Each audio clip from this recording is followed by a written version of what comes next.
You ask Tiger to solve. This deals with linear equations with one unknown.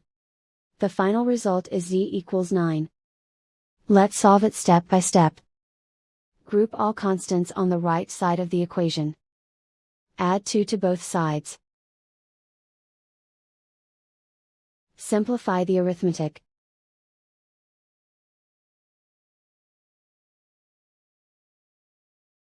Isolate the z. Divide both sides by 2. Simplify the fraction. Find the greatest common factor of the numerator and denominator.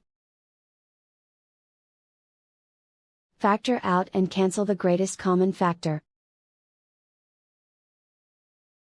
And so the final result is z equals 9.